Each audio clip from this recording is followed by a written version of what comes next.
We're Batman at 89.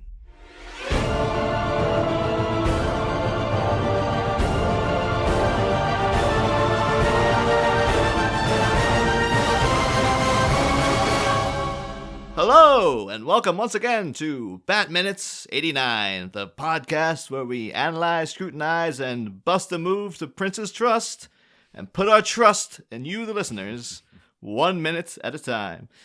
I am one of the hosts, Niall McGowan. I am another one of the hosts, John Parker, and you cannot trust me. No, you cannot. Jesus. You don't get me started. But today and this week, we're joined by comedian, puppeteer, and from what I understand, bangs enthusiast, Phoebe Bottoms. That's right. Hello, everybody. Yeah. So I know this from an episode of Joseph Scrimshaw's Obsessed podcast that you did, where you talked at length about getting bangs, which confused me to no end, because I was like, what you mean, like a fringe? Because Yes. in the UK, we don't call them bangs. That's what I heard. I know. I love that a testament to the quality of the bang, that it has a lot of different identities throughout the world. And I think that's just wonderful. But yeah, that was like a year and a half ago, maybe a little over. And I have to tell you, has not waned. Hey. Oh, I was really worried it was going to be like, no, I don't have them anymore. And I was like, oh, for Christ's sake. Kept them for 2 weeks, and then that was it. That was it. I love them more than I love anything on this earth. And luckily you can maintain them pretty easily. Although, I Yeah. think there's one thing you've got to love more, which is Batman. Oh, naturally. Of course. I have a Batman logo dyed into the front of my bangs. Just Oh my God, that'd be beautiful. Someone needs It's to do really that. But I hope you're that enthused by minute 94 of Tim Burton's Batman, which begins with the Joker still doing his uncle at a wedding dance on top of the giant cake there, and it ends 1 minute later with Vicki Vale snapping away. So yeah, let's get into it here. Yeah, Joker, as you said, uncle at a wedding. I think we brought that up last week. I mean, he is grooving away like only a white middle-aged man can. Really, isn't he? It's pretty sad. He really is. Yeah, like everyone I've seen, every old white dude I've seen dance to Prince in any circumstance it's completely across the boards the same. Yeah. It's too much arm and too much abdomen. Too much abdomen. That's the best way of describing it I think I've ever heard. But the movie's pulling here is kind of like it's kind of a magician's trick, but he's not doing anything impressive. It's like it looks like he's pulling endless notes out of his jacket, but he's literally just taking them out of one hand and into the other. So it's a bit like, come on, Jack. Jack's put in the effort for this movie, without a doubt. But it's like you could have learned a bit of sleight of hand to do something nifty there.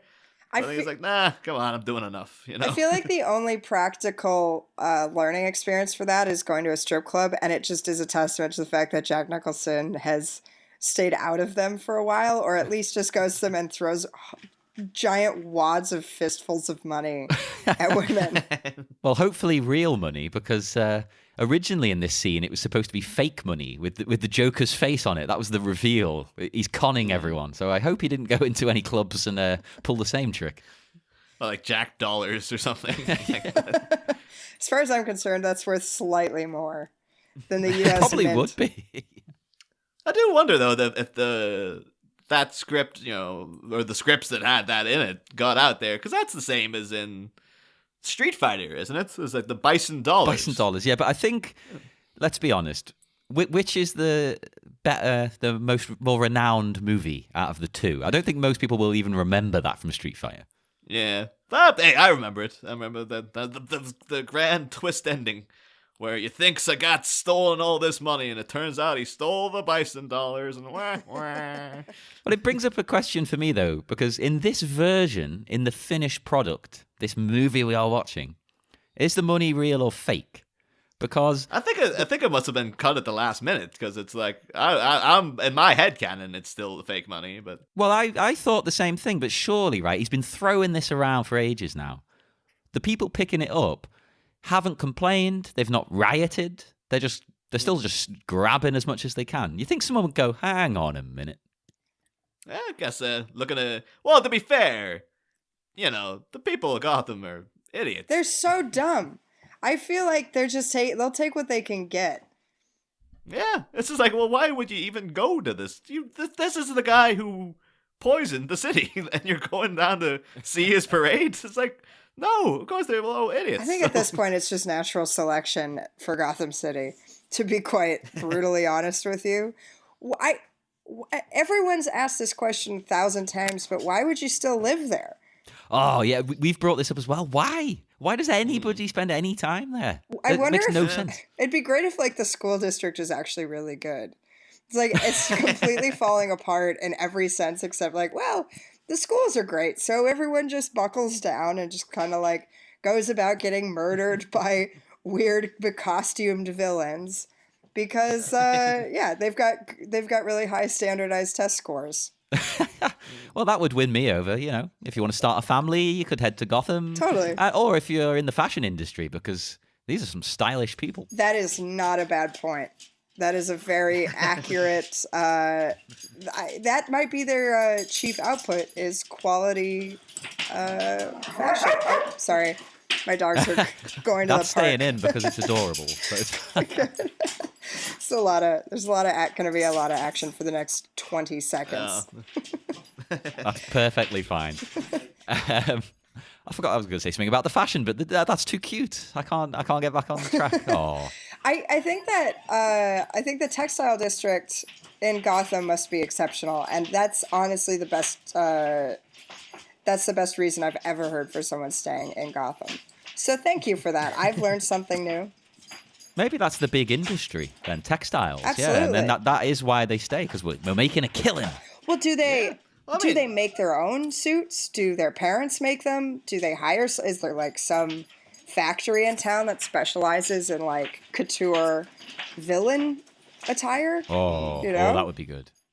Well, I would say like they would make a killing on the Joker because of like he's got a very particular high quality fashion taste. Yeah.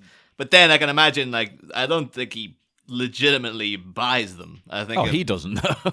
Yeah, it's like imagine whoever's making his clothing, unless he likes it so much, he's like, I gotta keep them around. Actually, to be fair, I feel like whoever is in the fashion industry there has immunity from the villains because they know that they need them. They know that there's a market for it, and honestly, they're good at their job. Yeah, I'm on board with this idea. I wonder if has Batman ever tried that? Of like when he's trying to hunt down someone, and he's like, "Oh, the Joker, he's spotted in a new outfit," or the Riddler, it's like he's got a new suit. Right. Has he ever gone to like the tailors of Gotham and been like, "What do you know?" I gotta go to a wedding this weekend. What have you got for me?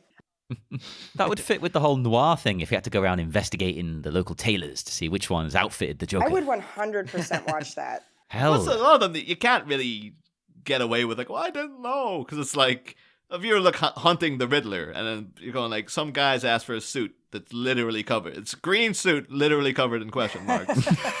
Who else is it going to be for? And he's like, I thought maybe it was like a Riddler cosplayer or something. These days, yeah. I'm pretty sure that you wouldn't have... would you have cosplayers in this Gotham? I don't know if that's a thing. Maybe they're all cosplaying.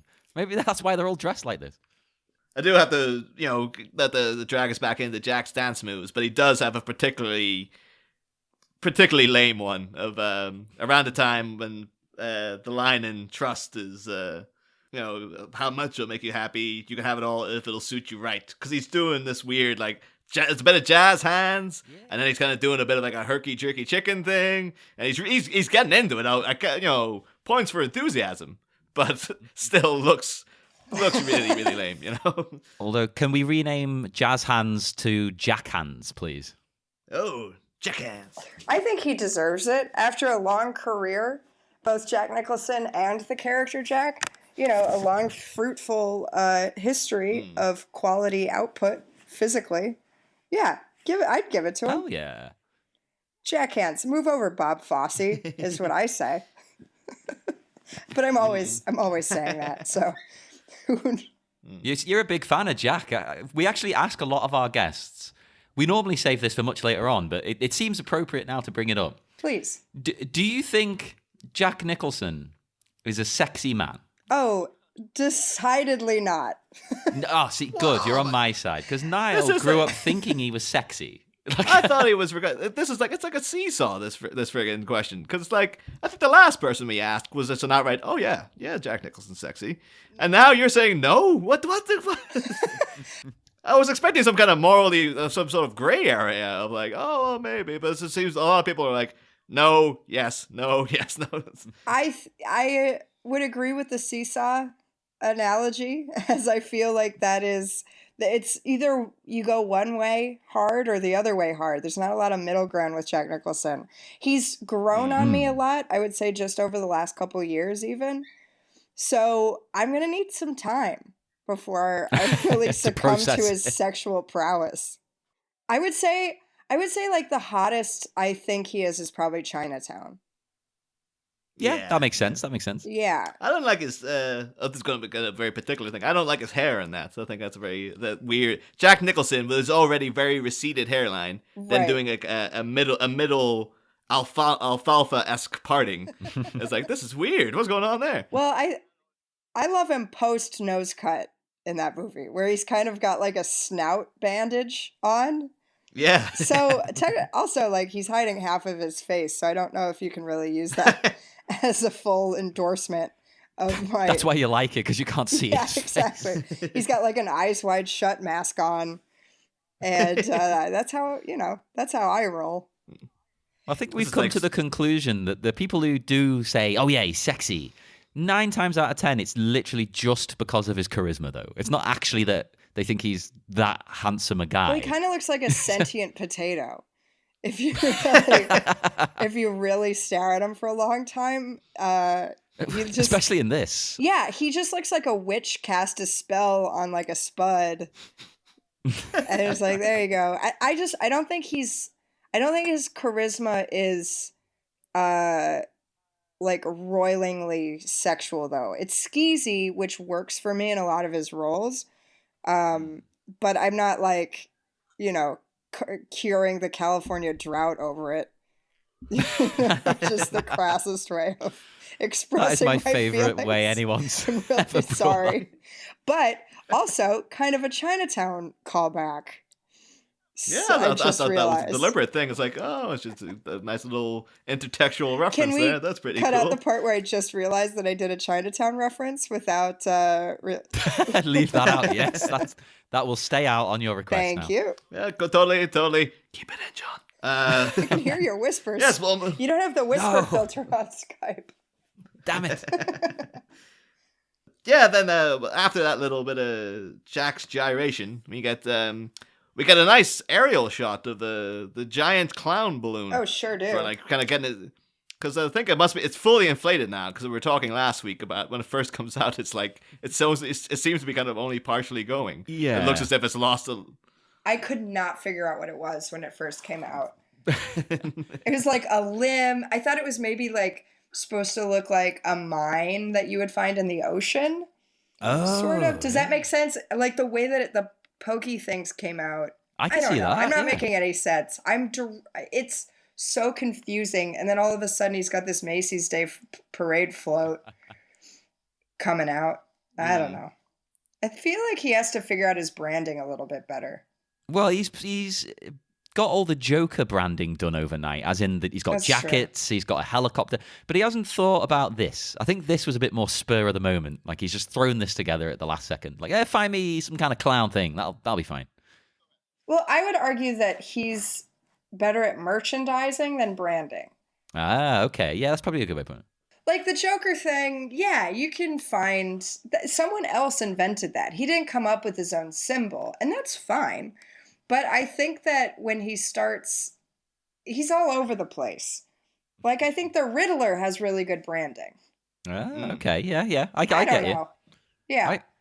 I'm upset, to be honest. After all these years, I'm still upset that the clown balloon thing isn't a big inflatable Joker.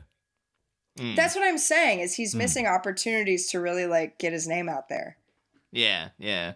Well, and the song is saying like, who do you trust? And he's trying to imply that it's him. Right. But he's not really getting his name out there. Some people heard him on the TV. Some people might not have heard him on the TV. He needs a big banner above the thing, and it's Joker.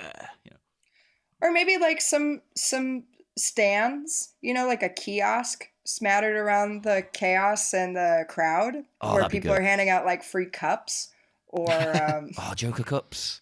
yeah, like just trinkets and so forth. So it's go tell your friends who threw you money. Oh yeah. Him having his face on the money, I think, is a good step forward. To be honest. And you could trade it in my headcanon for Joker products. Absolutely. You could buy one of those Joker jackets that the goons have on. Well, this is like you're trying to turn, like Joker's trying to turn Gotham into Disneyland or That'd something. be an amazing plot. Let's rewrite the movie. Gotham is so completely out of control, though. I feel like maybe new currency could kind of turn it around, get it back in the free market. Well, I suppose locally here in Liverpool, in England, we have a local currency you can buy. Like it's it's a new thing, Niall. It's a new thing. I've not heard about this at all. Liverpool I would pounds. love to know more. Yeah, and you trade your actual money for the Liverpool money, and you can only spend it here. But the idea is you spend it in like small independent shops to help keep stuff circulating around in the community. Which is pretty cool. So you could say it's the same kind of thing with what we're coming up with. That's what the Joker money could be for. Oh, wait, Maybe he's I've actually heard of a it. good guy. He's trying to help This is small business. that scheme spearheaded by that guy who looks like Raul Julia, who wears the army hat. And he's called something like L Bulldog or M Buffalo or Oh something. yeah, that's the one. That's the one. Yeah. Yeah, and he's going around with this him and this guy with an eye patch. They're trying to flog this fake money. Yeah, I think I'm you've all been about had, it. John. Brackets. That was a callback to the Street Fighter thing. In case Don't people tell out there them. are Don't ruin the oh, joke. right. People might be like, "What the fuck's he talking God about?" damn it. Well, It's all right. We can cut it out. We can cut it out in post. You can say whatever you want. I mean, Yeah. You can say anything, everything, and then we'll just put it 9/11 all. was an inside job. The Jews run the media. Oh. Leave those in, Oh, that's staying in. but cut out the part where I tell everyone I'm Jewish. So it adds a certain element to it. You'll get loads of hate tweets. And That's you'll be like, fine. well, actually, I think you'll find. I get so few hate tweets. I feel like Do you I'm want missing them? out. I don't know. Any publicity's publicity. I know that's not the saying, but I'll take what I can get. Attention You've not scheme. made it until you've had hate tweets. Is that... I've genuinely been jealous of. I've had several friends over this last year have hate tweets aimed at them, or like,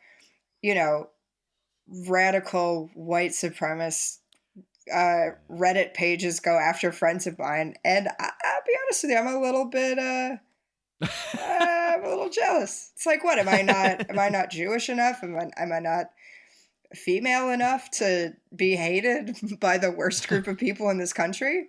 Yeah, you'd think you've got two things there that they would be hating on. You'd think you'd be a prime target for these I think jerks. So many more. you just need to do a Joker, like go big, like maybe at stand up gigs, like throw dreidels into the audience. And... Oh, that's a great. I think out of season dreidels would infuriate anybody. Perfect then, if that's what you got. Particularly if they're hard wooden ones, then you're just like you're adding literal insult or literal injury to the whole thing. I So love then it. you've got like, hey, yeah, so Oh, people God. at least someone's bound to go like, hey, she hit me in the head with a wooden block thing. Maybe I have a career as a supervillain. No, that would be good. The dreidler. That does genuinely sound like it could be a Batman villain, to be honest. It does, right? Some of the villains you get in the comic books, they're absurd. That would fit right in. That wouldn't even seem strange. Yeah, the only issue is that the costume would be a giant dreidel, like a foam dreidel suit, and I couldn't fit through doorways. And I'd your have one to weakness. spin. Yeah, I'd have to spin. I'd get really dizzy. I'd be a really terrible mobile villain. With regards to this, I had a question. Or, well, maybe an observation. Because, I mean, in the movie, Joker is on the float and he's playing this song. Like, that is playing in the film. Yeah. It's not for our benefit.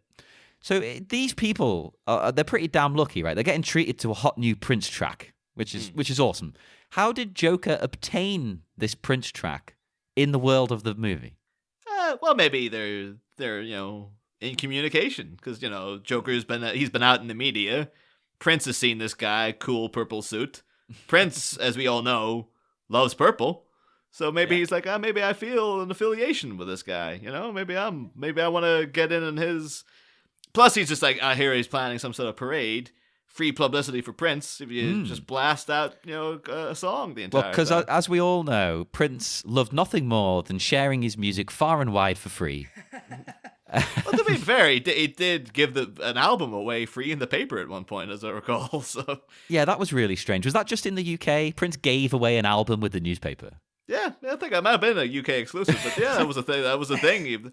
I think it was just like a kind of macho head game of just like, hey, it's my music. I'll do what I want with it. So yeah, I feel like that's a real one-time out of the house kind of thing. I grew up in Minnesota, and where I grew up was probably, I don't know, 10, 15 minutes away from Paisley Park. Whoa. And we never got a weekend paper with the colored cartoon strips, the big Sunday paper. You get a lot of coupons, you get the fun colored cartoons, and a Prince CD. That just wasn't the thing that we got. No weekend sexiness. That's upsetting. I know. Isn't that terrible? Maybe he thought he's already blessing you with his presence, so you don't need another gift. You've got the gift of Prince in your everyday life.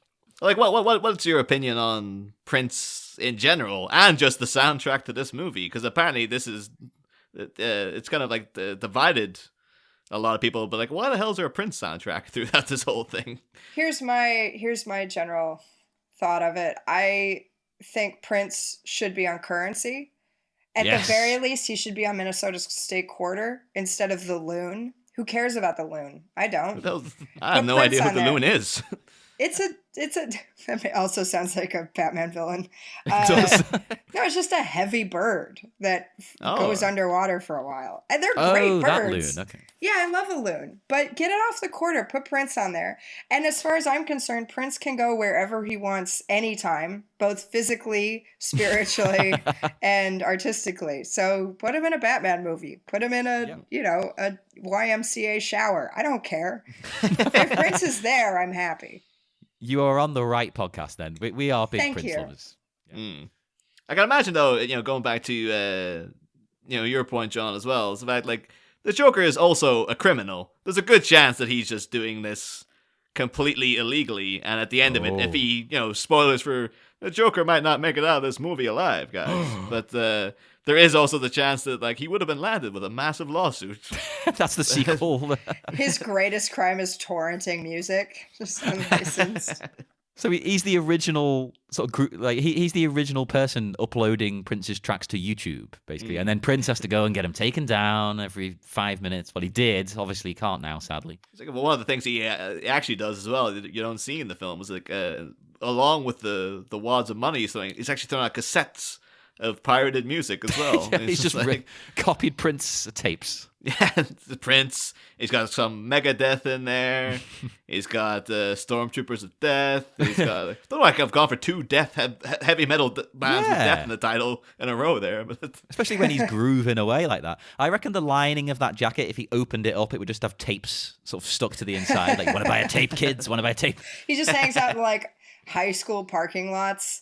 It's like, hey guys, you want the hot new AC/DC track? But they buy it for like $20 and get home, and it's just him doing covers of songs. I would pay $100 to have Jack Nicholson at least be doing that. Oh man, if he was doing the AC/DC voice as well, if he was actually doing the. I know I've talked to John about this in the past before. Of like, there's like an AC/DC bootleg, which is hilarious because it's just like the guy in between songs. You literally can't understand what he's saying because it's just it's a noise. Yeah, it's just like, you want some diddy-dees. You want some diddy-dees. Yeah. That is my absolute favorite. So if it's just Jack Nicholson doing that, it's like, that's worth more than the actual album. What's a diddy-dee? Can you please just do the rest of the podcast with that voice? I love it so much. I would, but I don't. I think that would have to be like this. The next recording session would be like, I'm out. I can't. My voice would never recover. We'll just do the one and then wait 6 weeks. It's fine. It's fine.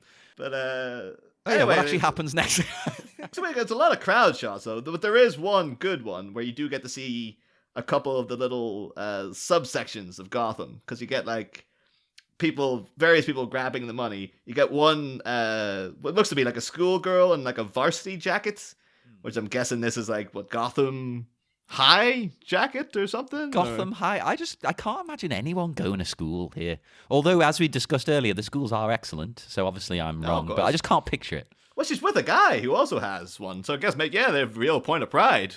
If you go to Gotham High, it's like, yeah, it's a big deal. Well, I suppose in the Nolan movies, there's a stadium with a sports game going on, isn't there? And there's a full blown hippie guy with a bandana, big sleazy kind of Tommy Chong tash, the hair, the glasses. Confusing the era of this film even more. We still can't figure out when the hell this is set.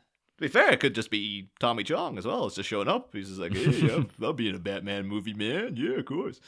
And then there's a guy doing, of course, the classic 80s fashion trope, which I've complained about several times, of wearing, he's got a t-shirt, he's got a denim jacket, and then he's got a leather jacket on top of the denim jacket. And it's like, dude, make up your mind, you know? Hey, this was made in the 80s. The 80s was all about layering. Lots of layers. I cannot argue with that. You watch friggin' Pretty in Pink, like Ducky coming in. That guy's got like 15 jackets on at some point. Like, Looks cool, but goddamn, he'll be a sweaty. Like I can't do the thing of I'm a guy. I like wearing the jackets and stuff like that. But when you get this business, you get it in The Dark Knight actually, because you see the Joker in that. He's got a shirt and tie, he's got a waistcoat, then he's got a blue like sports jacket, and then an overcoat. And it's like, Jesus, he must be absolutely boiling in that the whole time. Well, it plus depends the it's weather. It's gonna really bulk you up as well. It's gonna make like, oh, Joker's like, he's looking a bit chunky. He's like, no, he's just wearing like so many damn layers. I don't know. I'm a person who constantly wears thermal layering. So, what am I talking about? I'm always boiling. I love a layer. I feel like I grew up in the early aughts, and layering really came into its own with like camis and little tiny bits of undershirt showing up under other shirts. It's It's kind of the Jesse from Gilmore Girls. Oh, totally. Or the short sleeve shirt with a sweater underneath it and stuff, or a long sleeve T-shirt underneath a short sleeve shirt and stuff. I was going to bring that up when we were kids. Though it wasn't a shirt necessarily, it was like a button-up shirt, short sleeves, but then with a long sleeve T-shirt underneath. Loads of people seem to do that. That's the and then the fingerless gloves on top of that. That's always a must. Yeah, and then that's just a smattering of the Gotham fashionistas there. Yeah, and then Vicki arrives. Does she, camera in hand? Yeah, and starts snapping away. Obviously, she's had, according to the script at least, she's had fashion photography experience. She's like, oh my god, these people are on fire. Let's see what they're doing here. But like, my question is, why is she here? Right? I know, okay, she's a photographer. She's very famous, very successful, but she's had multiple run-ins with the Joker already. Yeah. Why is she tempting him more by turning up like this? Easily, like, he could just jump off that float and grab her again. Like, I don't know what is she getting out of this, really? Notoriety, maybe. Yeah, but she could be. There's some like unknown journalistic award that's maybe be given out that year. She's just doing the best she can, Got to get that award. Well, she's already award winning, but that's maybe true. This is one step further. Oh, totally. Maybe it's a higher again. Yeah. Plus, the other question I would have is, the last time we saw Vicki Vale was in the Batcave. And so, like, and then there's like Bruce, he did this, I gotta go to work. And then we were presuming, like, oh, she had to watch him strip, bollock naked and put on his eye makeup and, squeeze himself into that bat suit. Oh, yeah. So does she just leave out of awkwardness of like, all right, I'm gonna go then? Or like, you think he would have been like, you better stay in the Batcave where you're safe at least? Or is he just like, get out? We did talk with, I think it was when Alex was on, Alex Robinson. We talked about how Batman would go into a trance in the drafts. Oh no, Was it that was last week. Yeah, was it last week? Oh yeah, okay. the friggin' 45-minute trance he has to put himself into to become. Yeah, so he goes into a trance. So maybe he just started meditating, and she was standing there, awkward, like, should I leave? Like, what do I do? This guy's kind of creeping me out. I feel like that's when Alfred is the most useful to step in, right? Escort ladies out of the back. Because this must happen all the time to Batman. So Alfred should like step in and be like an appropriate butler / wingman. And be like, hey, dude, it's time for you to go. Here's a gift basket for your time. And, here's some vouchers for local Applebee's or something. That is kind of what he does earlier in the film, because when Bruce first spends the night with Vicki, first thing in the morning, she's escorted out by Alfred. It's awful. It's a terrible message to be sending. But yeah, Bruce is like, can you get rid of her for me? I've got stuff to do. And talking about sex, I think we should probably, we might as well touch on, the song, because this is pretty much the last we get of Trust. Yeah, sadly. If you look at the lyrically, it's like, it is almost like Prince by numbers, because shockingly, it seems to be about sex. Yeah. And then there's some stuff about God chucked in at the end, and they called it a rap. It's like, perfect. That's everything you want from Prince, isn't it? Right there. To be honest, I want so much more from Prince, like just as a basic human being. But I'll just take what I can get. I'm just happy he's around. Well, I think we have some unfortunate news for you, Phoebe. Wait, what? What are you talking about? Oh, no. I'm assuming maybe it didn't hit your hometown, but sadly Prince is passed into the Great Purple Yonder. Oh yeah, Paisley Park. He's always there. That's what we call it, the Great Purple Yonder. That's fine. He's doing well. He's totally. He's good. Oh yeah. Is that like when your pet goes to live on a farm? Yeah. Prince he's just gone back to Paisley Park. Okay. Yeah, absolutely. He's doing great. Well, so of course he is, and we'll just leave that at that. Yes, and the song. It is an interesting choice of song for this scene. I mean, some of the lyrics kind of make sense, I guess, because I suppose the theme is kind of like asking you to trust somebody, which is essentially what the Joker's doing. He's like, yeah, you can trust me. I'm the cool guy, giving you loads of cash. What shady guy would do that? I'm not suspicious. Yeah. That's like, I know I did poisoned the city there. I killed lots of people, but that was last week, Yeah, but I mean, that works, because the lyrics, you got trust, who do ya? It makes sense. But then, of course, it goes into Prince territory, as you said. Trust, what makes you a real lover? Yeah. Trust, I put this question to you, because I want you to be with me. Joker's singing that. I love that. I think his serenade is really going out to the right people. They're just looking for someone to trust. They look at the town they live in. It's so corrupt. They have no one to rely on except for a dude in a rodent costume.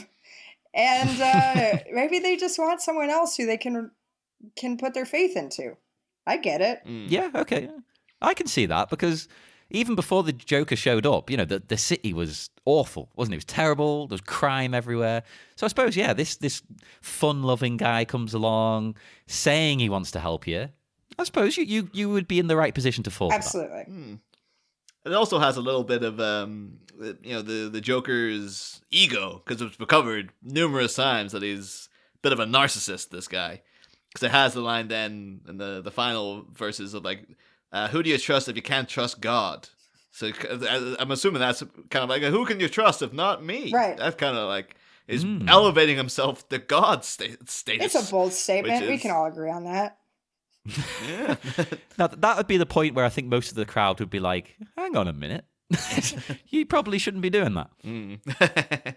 But yeah, I think for this minute, that's I think I'm noted out, unless you two, John and Phoebe, do you want to, anything else, any other points you want to bring up about this minute in I particular? feel like we've really wrung it out. I love it. I think let's send this to print. Send it to Prince. We totally can. I'm sure he'll get it and read it over.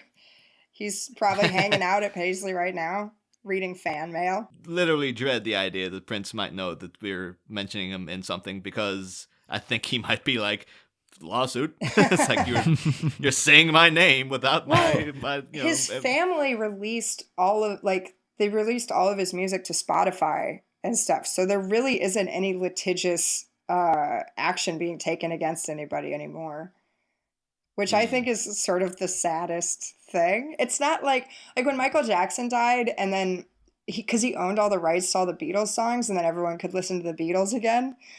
It's like a little different because they weren't his songs, but the fact his family was like, yeah, whatever, here you go. I mean, I love it. I totally benefit from it. Yeah, that's the thing. It's double-edged for me as well because I am so happy they're all on Spotify because I've only got a couple of them on vinyl record. So the fact they're all there is great. But at the same time, it would have annoyed him. Oh, he would be angry.